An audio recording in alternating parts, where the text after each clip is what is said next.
7 of us ended up in the lifeboat. I was the only one to make it, obviously. Sharks everywhere, and the sunburn. I had to drink someone's blood just to keep going. And you know what? I vowed never, ever to go on a cruise again. Huh? What? We're recording now? Huh. Hello. My name is Piano Teeth. Thank you for letting me be inside your head. But who am I? And what is this? I can see you thinking. Well, as I'll be spending some time here, let me tell you a bit about myself. I have no skin. At all. I can't be up there anymore with you. And so I live down here, in the dark, with Jasper the Toad. Say hello, Jasper. Well, you'll have to say hello sometime. You will. You will. Anyway, due to my lack of skin, I spend a lot of time in the bath, soaking in various potions that soothe my skinless sinews. I get bored, and so to pass the time, I drink. Bleach. A lot of bleach. It's quite intense, minging at first, but then after a bottle or two it hits a sweet spot. It really is something. My brain starts to crack and fizz, everything melts away, and I get sucked into darkness, surrounded by a kaleidoscope of chattering voices that plunge me into a story. Different every time. And when my mind has put itself back together again, I come up, gasping for air. And rather than keep all these marvellous tales to myself, I decided to share them, because I'm kind like that. You're welcome. And so that's how I find myself here, in between your ears, your dirty, dirty ears. Right, I think that's enough of that. Let's get on with it, shall we? This story is called Circus Freaks.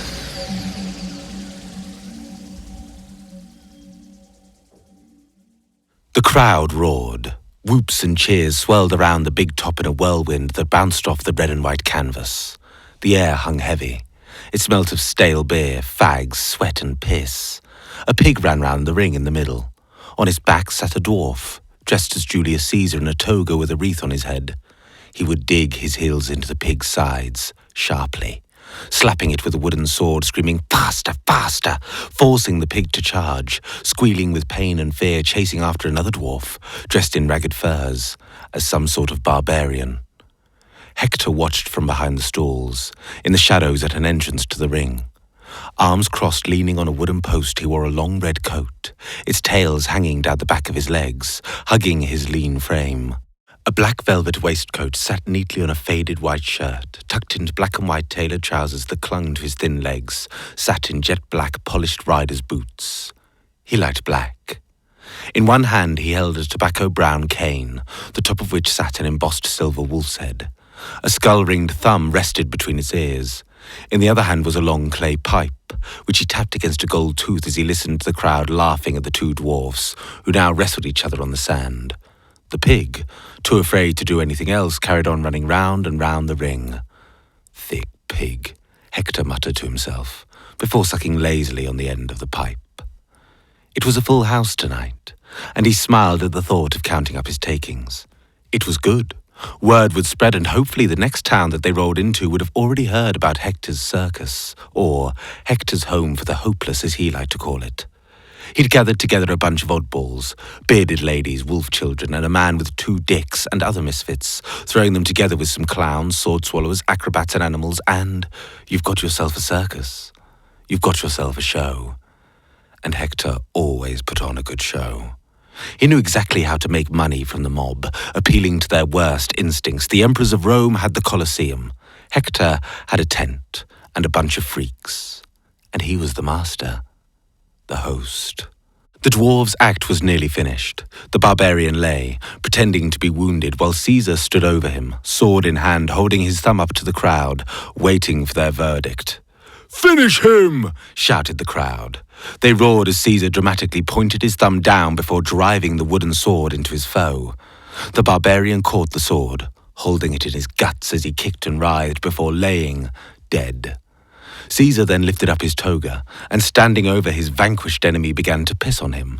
This was too much for the crowd, who burst into manic laughter. The pig had collapsed exhausted at the side of the ring, its lungs wheezing as it was pelted with old apples by the howling mob, unable to do anything but stare wildly up, wishing it was anywhere but here.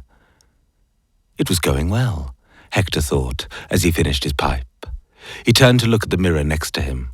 He slicked back his long black hair encased in a dollop of wax and twiddled the ends of his thin moustache. He then took the tall hat that hung on a hook next to the mirror, placing it on his head and pulling it down at an angle. "You handsome bastard," he said, winking at the dark-eyed beauty reflected back at him. "Ready?" he called, before pulling back the curtain behind him to reveal a corridor, which also served as a dressing room. He took in the two men that stood before him, Baby and Mummy. They couldn't have been more the opposite of each other. Baby was short and round as a dumpling, rolls of pink flesh on a stocky frame with bright blue eyes that gleamed above rosy chops. Despite being an adult, no hair grew on his body, anywhere, except for a blonde tuft on the top of his head. His costume was a turquoise baby bonnet, tied in a bow hidden beneath his chins. His round belly, like a peachy globe, hung over an oversized nappy made from bits of sheet. To complete the look, Hector painted a skid mark on the rear. His podgy hands were shoved into boxing gloves. He looked ridiculous, like a big, stupid baby. Hector sneered, remembering the lad's mother. She'd been the bearded lady, Greta her name was, a large woman with an incredible set of pipes and a devastating right hook. She could have been doing opera, the voice she had, but the big brown bushy beard got in the way, and instead had joined Hector's circus, where she fell in love and married Oliver, who was a conjoined twin to his brother and best man at the wedding, Jamie. Despite the mechanics, she soon became pregnant and had given birth to this great lump, and so Baby had always been with the circus, at first just as a hanger-on, until his mother died. Greta, who had a penchant for arm wrestling competitions and gin, had picked a fight with a bar full of pirates. Armed with nothing but a mezzo-soprano and a chair, she lay waste to half the crew before finally being brought down in a hail of bullets. Not before she gouged out the captain's eye. Oliver was devastated. He hit the booze hard, much to the despair of his teetotal brother Jamie, who, not being in charge of the legs, was forced to go on 3-day-long benders with his conjoined twin, before having to drag them both home. So overcome with grief, Oliver, despite Jamie's best efforts, threw himself off a cliff, leaving Baby without a mother and a father or an uncle. Hector had let Baby stay, putting him to work to earn his keep. From his mother he had inherited a powerful punch, but, unlike Greta, remained hairless, save for a blonde tuft on his head. As the years went by, he had grown, more out than up, and really began to take the shape of his name, a baby. Hector could see the potential here, and it was on the arrival of Mummy that an opportunity presented itself. Mummy had been dragged into Hector's wagon one stormy night by the two clowns, Boris and Sergei. They had caught him skulking around the catering wagon, trying to leg it with half a loaf of bread and a jar of jalapenos. He now stood in front of Hector, tall and thin, head bowed, shivering, holding his side. Deep purple blotches peppered his lean frame. Blood ran from a broken nose and split lips all the way down his chin. The clowns had given him a good kicking. Hector moved closer, standing at his chest and staring into his sad grey eyes, which stared back, mournfully. "Fuck me, you're tall, aren't you?" Hector had finally said. And he was. Hunched over in the wagon, he had the appearance of a tree in winter, drooping. "What's this?" Hector jabbed his finger at a large red mark on the man's cheek, a circle that stretched from the corner of his mouth to his ear. Set within it was an angry, jagged M, burnt on his flesh, branded. "You're a murderer," Hector said. No response. "Well, it's not going to stand for Mummy, is it?" Hector joked, and the two clowns chuckled darkly in the corner until Hector leaned in, the smile dropping from his mouth so sharply it sucked all the air from the room. "You're fucked now, aren't you?" The man was so tall and thin, he stood out a mile off. An idea was whirring in Hector's head. Everything was an opportunity after all. "A murderer, Escaped from jail, probably, lurking in the shadows, trying to steal hard-earned food from my table, terrorising the waifs and strays that I have taken in under my care. Me, but a humble circus owner, a modest businessman who's opened his doors to the wretched and given them gainful employment and a roof over their heads. What will the lawmen say after I've summoned them? They'll probably hang you, if you're lucky, have you dancing on a rope in front of a crowd, or maybe they'll let me have you, to do with as I like, before feeding you to my beasts. Hector was enjoying himself, watching this wretched man squirming in front of him. But luckily for you, I'm a charitable man. I like to think the best of people, don't I, lads? He asked the two clowns standing by the door, who nodded their heads earnestly. And I have an opportunity for you to get out of this mess, to repay your debt. The man looked up, a glimmer of hope. Hector had him. Tell me, do you know how to fight? That had been a year ago, and now here they were, the main act, Baby and Mummy. By throwing on a dress, apron and wig with comical amounts of makeup, the man took the form of a ghoulish woman, the mother to the oversized baby next to him. They would fight each other, much to the delight of the crowds who took great pleasure in seeing a man pretending to be a baby and another man pretending to be his mother, beating 7 bells of shit out of each other. Perfect Saturday night. Remember, it doesn't matter which of you wins, but make it last. Don't go down straight away, right? Get ready. It's showtime. Taking a swig from his hip flask, Hector turned and swooped down the corridor. A zebra carrying a juggling chimp came charging past off of the ring. Their handler came running past, cracking a whip over their heads. Hector threw up his cane, catching it and spinning it round his hand before throwing up his arms and stepping into the ring. He turned in the centre circle, ensuring that all eyes were on him, commanding their silence before he began. Hearing the hush that fell about him, he cracked a smile. Ladies and gentlemen, are we having a good time? A roar erupted from the crowd, answering his question. Yes, we've had a good time too. But all good things must come to an end. He let the end of the sentence hang, allowing space for the crowd to begin shouting their disapproval. But it's late, Hector teased them. Meanwhile, stood in the shadows just off the ring, Baby jogged on the spot, breathing deeply, waiting for his cue. He felt Mummy stroke him reassuringly with his boxing glove. But ladies and gentlemen, Hector called, surely it's past the little one's bedtime. The crowd then cheered, anticipating what was coming next. Baby turned to look at Mummy, who pouted at him through thick red lips and fluttering fake eyelashes that curled up over their deep purple painted eyelids. How do I look? Mummy asked. You look beautiful, said Baby, putting his head on Mummy's chest. I think it's time to put Baby to bed, Hector roared from the ring. But Baby don't want to go. Come on, Baby, it's time for bed. Baby heard his cue. The crowd began chanting, time for bed, time for bed, and Baby made ready. Mummy kissed him on top of his head. See you on the other side, he whispered in his ear. The gentle warmth of Mummy's voice made Baby's spine tingle, and with a final smile, he turned, making his way into the ring. Hector watched him, waddling around, the crowd roaring as he did a lap, occasionally bending over to show them the skid marks on his nappy. He got a laugh, obviously. Shit is always funny. I think it's time Baby went to bed, ladies and gentlemen. Are you ready for bed, Baby? Baby shook his head. If you don't go to bed, Baby, then I'll have to call Mummy. Baby went and stood in the middle, crossing his arms defiantly and shaking his head. You asked for it, Baby. Shall I call Mummy, everyone? Yes, the crowd roared. Oh, Mummy! Shouted Hector. The crowd began chanting, Mummy, Mummy, Mummy, as in he came, long limbs flowing out of the flowery dress that flapped about him. Hector had to admit that he played the part quite well, raising his voice to a comically high pitch and waving his gloved hands despairingly into the air, flustered and frustrated. Baby in turn blew a raspberry and beat the floor with his fists. The build-up was just as important as the fight itself. Hector had got the idea after sitting through some bollocks play in a theatre. It was all tights and shouting, but he had noticed how invested the audience seemed to become in the story, the characters, the drama, the price of a ticket. People love a show, and so Hector gave them one. A simple drama about a mummy and a baby.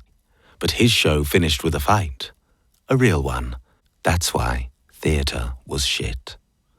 Baby and Mummy were now up on their feet, circling each other, fists raised. Hector stepped out of the ring to watch from the other side, stalking the outer circle like a wolf eyeing its prey. The crowd were well up for it, goading each of the fighters on with shouts of, "Smash his face in, Mummy!" and "Fuck her up, baby!" Mummy engaged first. An explorative jab and cross were easily deflected by Baby, who ducked down and swung a right hook for Mummy's ribs, who pivoted round, whirling the dress as he did, and 1-2 managed to land a couple of punches on Baby's head before dancing out the way, narrowly avoiding another swing. Baby composed himself, and gloves raised stepped towards Mummy, who hopped from toe to toe. Mummy struck out with a jab again, but Baby ducked underneath, coming under Mummy's outstretched arm with a punch to the chest that sent him skidding back. Hector watched as they carried on ducking and diving, throwing jabs at one another, looking for an opening. The crowd, now settled into the fight, whooped with delight as punches were thrown, dodged and landed, the sound of fists on flesh punctuating the chatter and cheers of the onlookers as they egged on either the man in dress or diaper. Mummy was struggling.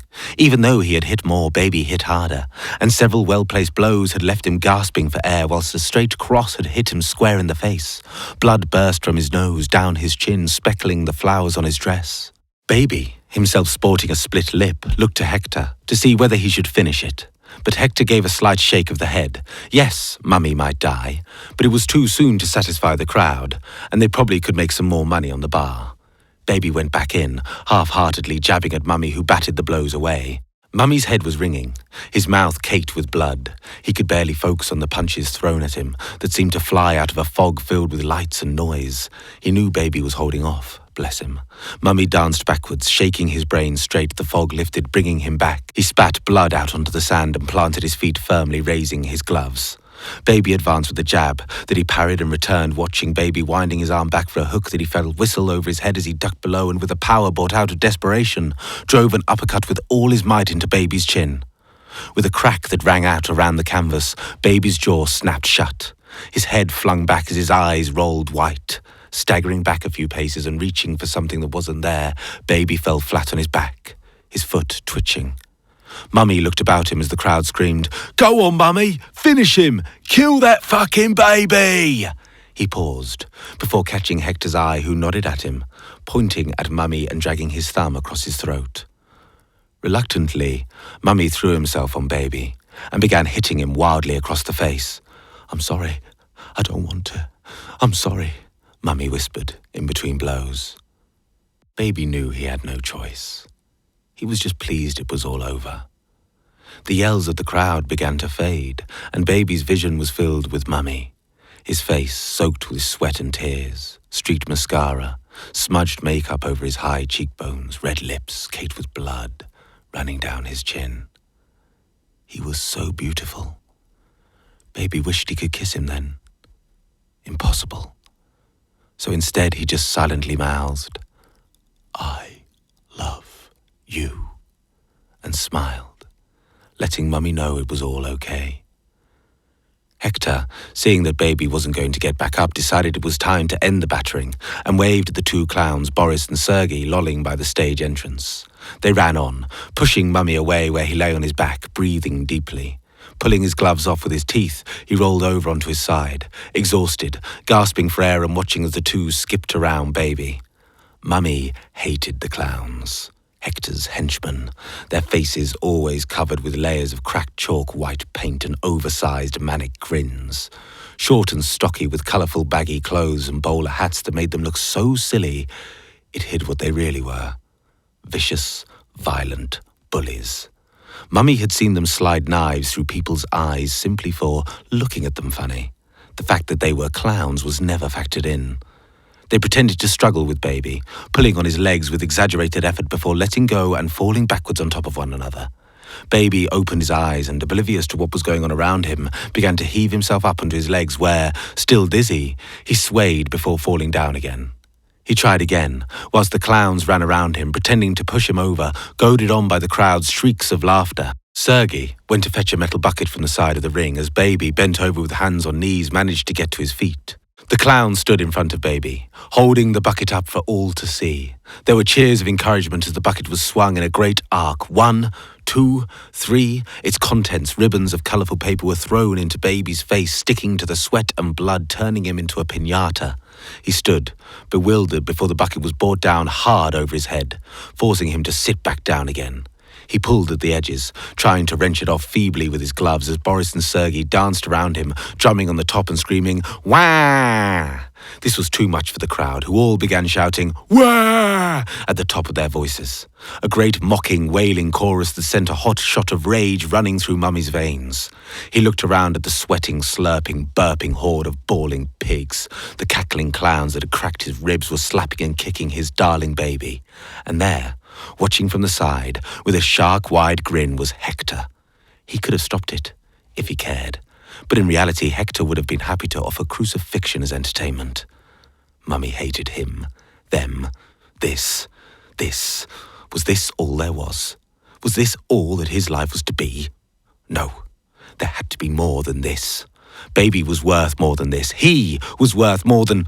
Fuck this! The thought screamed his way around his body, shooting him up and flying from his mouth as he exploded into Boris with a running headbutt that sent the stung clown flying. A sharp elbow caught Sergei on the temple, and he too went sprawling onto the sand. With his hands free, Mummy was able to wrench the bucket off Baby's head. Baby, covered in dried blood, sweat and bits of paper, squinting and blinking at the lights, looked up at Mummy, beaming from ear to ear. It was the most beautiful thing that Mummy had ever seen, and for a brief breath of a moment they stared into each other's eyes, smiling at one another. The world was perfect. "I love you too," whispered Mummy. But the moment was, well, a moment. Mummy saw the alarm in Baby's eyes and turned to see Hector striding across the ring, cane in hand. Baby shot up, setting his sights on the clowns who were now up and advancing on the pair. Boris pulled a knife from his boot and juggled it from hand to hand while Sergei span some nunchucks he'd got from, well, somewhere around his head. Baby raised his fists, and Mummy spanned the bucket. They stood back to back in the centre of the ring, facing their attackers. The crowd didn't make a sound. The whole big top was silent, save for the hum, hum, hum of Sergei's nunchucks. Hector stepped forward, and the crowd gasped as he pulled on the silver wolf's head at the top of the cane, revealing a concealed sword blade. Throwing the sheath-cum cane to the side, he kissed the wolf's head. "Now you die," said Hector, levelling the blade at Mummy. The crowd roared as the still tableau of circus owner, clowns, Baby and Mummy burst into life. Hector lunged forward, aiming for Mummy's chest, who parried with the bucket. A great clang rang out as metal hit metal. Baby, meanwhile, kept the clowns at bay with a flurry of punches, making sure to duck that fucking nunchuck as it whirred above his head. Hearing the cling-clong-clang of Hector's sabre against Mummy's bucket, Baby knew he was going to have to deal with these two alone. They moved like hyenas, heads lowered, looking for an opening to take him down. He kept his back to Mummy, knowing that if he ventured out, then they'd pincer him. Baby breathed, poised, watching for his moment. Meanwhile, Mummy was doing all he could to defend himself from Hector, whose sword swooped, singing as it sliced through the air to crash down on the bucket, beating out a rhythm of battle that rang throughout the tent. Hector could sense that Mummy was tired. The bucket was heavy, and it was only a matter of time before he would find an opening and tear into Mummy's guts with his blade. Mummy knew it too, and watched as a grinning Hector danced around him. He could feel Baby behind him, grunting as he swung at the clowns, knowing that if either moved, then the other would be exposed. Both were exhausted, but determined. They were in it together, whatever the outcome. The clowns were advancing on Baby. Boris first with his knife and Sergei behind him whirling that fucking nunchuck above his head. Baby played up his fatigue, inviting them to get closer as he appeared defenseless. He could see their grins, thinking they had finally got him. Within striking distance at the last moment as Boris made ready to lunge forward with his knife, hoping to bring it up into Baby's ribs and puncture his lung, Baby burst off his back foot. Driving himself forward, he got in under the knife and fucking nunchuck, taking the clowns by surprise. He wrapped his thick arms around Boris's chest, who felt himself lifted up in the air, his back slamming into Sergei, who was knocked to the floor and trampled on by Baby as he charged forward, and then leapt up, taking Boris with him. Time slowed for Boris as he travelled through the air. He noticed the faces of the crowd. Pints paused at lips mid-swing, wide mouths, sweat running down baby's face, shining in the lights, brilliant blue eyes locked with his, locked in an embrace, thick arms, oh shit, wrapped around his spine as they fell. The top of the tent, red and white, a warm night, oh shit. Sergei staggering up, running, shouting, baby's breath on his neck, oh shit. The knife slipping from his fingers. He didn't want to be here. The ground on the back of his head, oh shit. He was going to die, oh shit. His scream, cut, short, ribs cracking, oh shit. Snapping, splinters, something punctured, oh shit. He couldn't breathe. Blood rushed into his throat, his mouth, eyes bulging, oh shit. He couldn't see, choking. He couldn't breathe, oh shit. He couldn't breathe. He couldn't, oh shit. Baby lifted himself from the mangled mess of Boris who lay below him. Arms outstretched, splattered on the ground. His body crumbled with the full weight of Baby crashing down on it. As soon as he was up, he was down again, brought to his knees by Sergei, who leapt onto his back, wrapping the fucking nunchucks around Baby's neck. Baby bucked, trying to shake Sergei off, but he had the chain wrapped tightly around his throat, cutting the air supply. Mummy had turned momentarily at the sound of Boris being crushed. He saw the rodeo between Baby and Sergei and could see the bucking Baby was struggling. He was exhausted, his face red, eyes bloodshot and bulging. Hector, seeing his opponent distracted, took his chance and lunged, throwing himself and the sword forward, aiming straight for Mummy's guts. Mummy turned and instinctively brought the bottom of the bucket up, holding it out at arm's length, but the sword pierced through, driving forward through the metal. Mummy watched his wicked tip racing towards him, looking to open him up, to cut, rip, tear and slash, and stop. To his amazement, it stopped, right before his navel, its quivering tip tickling his tummy. Hector had thrust the sword into the bucket right up to its hilt, but Mummy's long arms had just managed to hold the blade off. The crowd gasped, and Hector laughed, believing that Mummy, doubled over, had been impaled. "You are finished. Did you really think you could defeat me?" Hector growled. "You are nothing, Mummy." Mummy looked up and smiled, towering over Hector, whose leering, sneering smile of victory fell as he felt the wolf's head hilt pulled from his fingers as Mummy dragged the bucket back to swing it round his head, sending the blade flying out into the sand. Hector gulped as Mummy, with fury in his eyes, brought the bucket round to slam in the side of Hector's face, spinning him away. As Mummy approached Hector, readying his bucket for another swing, there was the sound of hooves thundering on sand. The crowd taking up a chorus of disbelievers charging out into the ring. There came the zebra, ridden by the chimp, who, clearly fed up with feeling the handler's cruel whip on her shoulders, had ripped his arm off, and she waved it above her head, screaming "Ook!" at the top of her lungs. She rode past a bewildered Hector, slapping him in the face with a dismembered limb, before charging over to Sergei and Baby, where she leapt from the zebra onto Sergei's back, tackling him off Baby, who lay there, wheezing, his lungs drinking in the air deeply. Sergei barely had time to get to his feet and take in the fact that he was facing a chimpanzee before he found himself wrapped in her great hairy arms. Chimpanzee is strong, and Sergei stood no chance as she grabbed hold of his throat and began to twist and pull, ripping his head from his shoulders like the cork from a wine bottle. She held up the still blinking head with a triumphant "Ooh, ah!" pleased with herself. Hector, still reeling from being slapped with a dismembered arm by a chimpanzee riding on a zebra, watched as Sergei's headless body crumbled to the floor. The sound of retching came from the crowd as the clown's head was held up for them to see. Hector then realized that he was all alone. Baby had got to his feet, and the orangutan was shuffling towards him, casually juggling the head in one of her huge hands. Hector backed away from them, holding his hands out. If he could just get out of the ring. He looked at the crowd. "Help!" he called out. "Help me! Somebody do something!" "They're just here for a show." He heard a voice behind him, and turned just in time to see Mummy bringing the bucket round to hit Hector across his jaw. Another slam, and Hector was now on his back, Mummy standing over him, mad eyes red with rage. Mummy brought the bucket crashing down on Hector's face, splintering his nose, and then again, and again, and again, his mouth flooded with blood and bits of broken teeth, his jaw shattered and his eye socket cracked as Mummy, in a frenzy, hammered the bucket down till all that was left was a pulp of broken bones, blood and brain, like a splattered strawberry in a tailored coat. Mummy stood over the finely dressed mess below him. Looking up at the crowd, he saw the horrified faces. They sat in open-mouthed silence. He felt nothing but contempt for them and hurled the bucket into the benches, forcing some onlookers to dive out the way. You having a good time? Called Mummy. Are you not having a good time? The chimpanzee, not wanting to be left out, shouted, "Ooh, ah!" which probably meant something similar, and threw the clown's head into the lap of a small boy, who immediately vomited into it. Meanwhile, Baby had mounted the zebra, and he reached out to Mummy, pulling him up behind him. The chimpanzee clambered on too, and with a "ooh, ah!" the zebra took off, out of the ring, out of the big top, and out into the warm summer's night. "Where are we going?" Mummy asked. Baby looked over his shoulder. "I don't know. Away from here, as far away as we possibly can. We just killed 3 men in front of a lot of people. We're murderers, Mummy." Yeah, we are," said Mummy, wrapping his arms around Baby's large frame and putting his head on his back.